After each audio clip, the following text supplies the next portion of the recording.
So this video is either going to be very offensive to some of you or very offensive to a few of you, so I will get started on that apology video.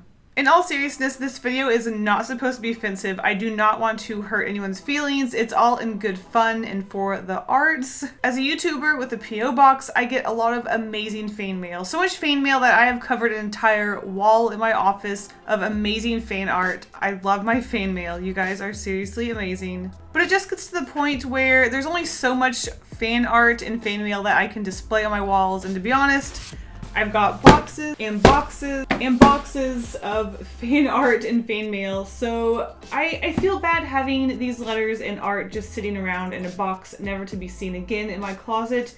And I thought, as an artist, it would be really cool to make a collage and put a lot of this art and fan letters and stuff into a piece of work, and I'm super excited to get creative with something that's a little different than usual, and it's kind of like a collaborative piece between me and my subscribers. So don't be offended.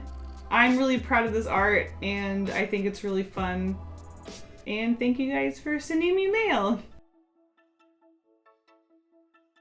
So what do you guys say we get started? We are making art with fan mail. So going into this project, I really wasn't sure what I was going to do as far as what I was actually going to be drawing or crafting or paper collaging. Collaging? Is that a word?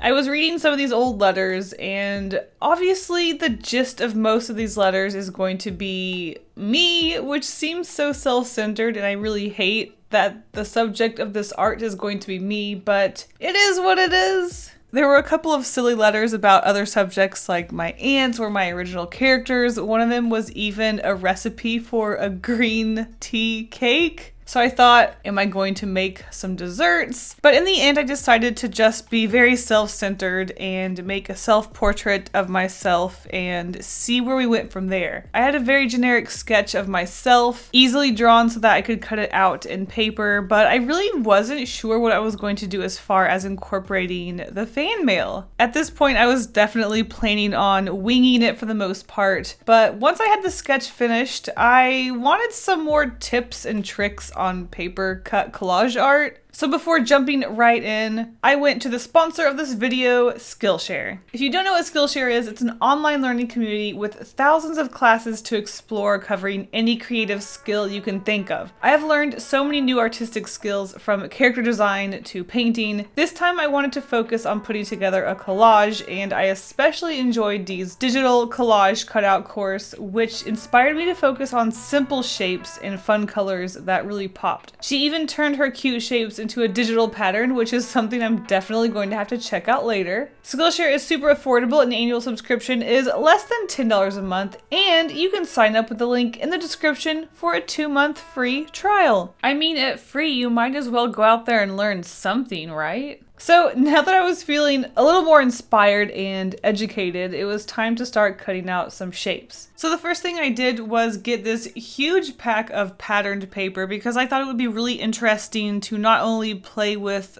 bold shapes, but also bold, colorful patterns. I think it definitely adds a little personality and interest to these otherwise plain shapes. And this is definitely something I want to play around with even more, some more paper cutout art. I love to play around with these patterns and go outside of my comfort zone of more flat washed looks. So that was definitely a focus on this piece. Not only that, but I was really inspired by Dee's simple and carefree way of cutting out shapes for her collages. So I tried to get that sort of jagged look with my face, but I immediately caved in. I couldn't go without smoothing. So you can teach me to collage, but you can't teach me to stray from my own stylistic tendencies, apparently.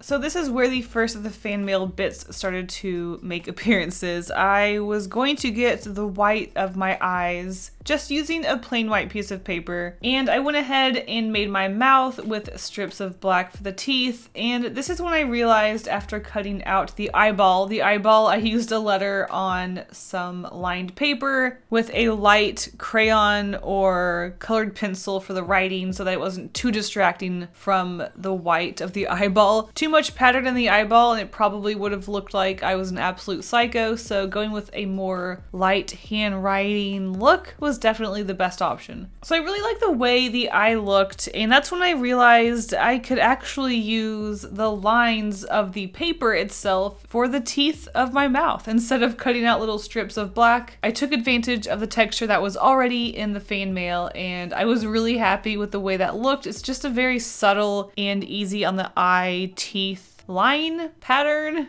and just using that same white for different parts of the illustration was just, it turned out really well, and I was really happy with that. Now I do have to say, the first cut into the fan mail really hurt my heart, but what came next really made me kind of sad until I realized I'm turning this fan mail into something that isn't just going to be sitting in my closet. Like I mentioned earlier, these are treasured letters and art from you guys, and I will always appreciate it, but it just seems so sad that it's just sitting in my closet in a box when I could turn it into a collaborative piece between me and you, and I could actually look at it and just turn it into something I think is really cool and special to me. So all of that being said, yes, I ripped that letter right in half, and I hesitated for so long because it kind of felt sad, but I do really like the way it turned out, that strip, that rip,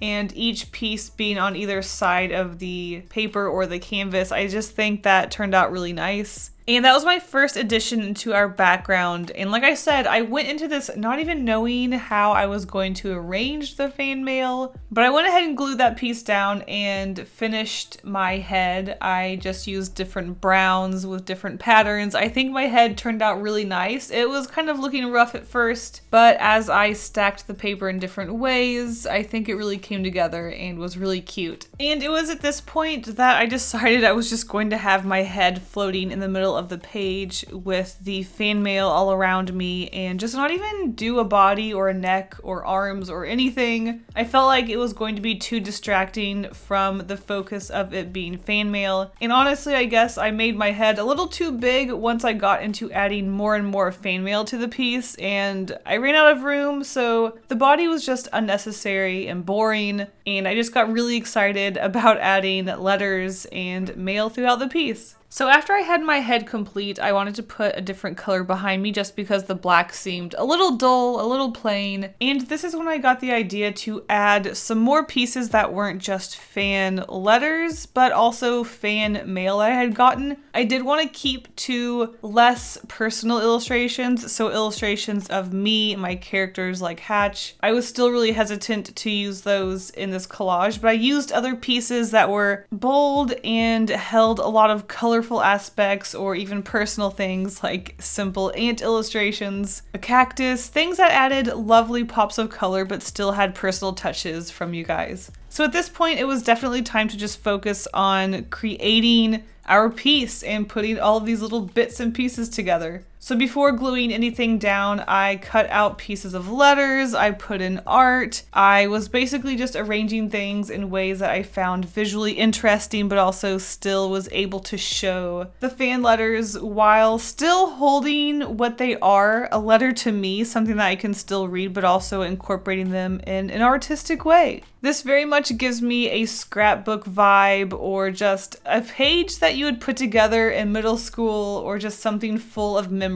and little ticket stubs and receipts from adventures you may have gone on. And overall, I think that's just a really good vibe, or just feeling, I guess, that this art piece holds. It definitely makes me think of my childhood, and I'm sure a lot of you who write to me are definitely on the younger age. So this piece just seems very nostalgic and full of memories and inspiration, and I had so much fun putting this together. After I got past that first ripping the letter in half, I definitely felt a little better. Still kind of do feel a little guilty for ripping up letters, but I turned this into something that I can definitely look at and isn't in my closet anymore. It's fun, it's abstract, it's full of memories and inspiration from you guys, and I had a lot of fun with this project. And don't worry, I did scan the things I used so that I would still have a digital copy. So here it is, our finished collaborative fan mail art piece.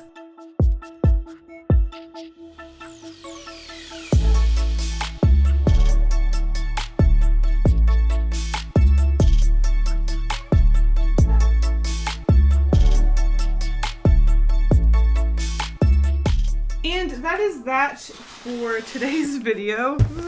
I'm honestly super happy with how this collage piece turned out. It was just really interesting, a different way for me to work and think about art and shapes and simplicity, but also working with pieces that you guys have sent me. It was so much fun to have this little collaborative piece that I'm really happy and can't wait to frame it and put it on my wall somewhere. And of course, a huge thank you to Skillshare for sponsoring this video. I'll see you guys in the next one. Stay golden. Bye.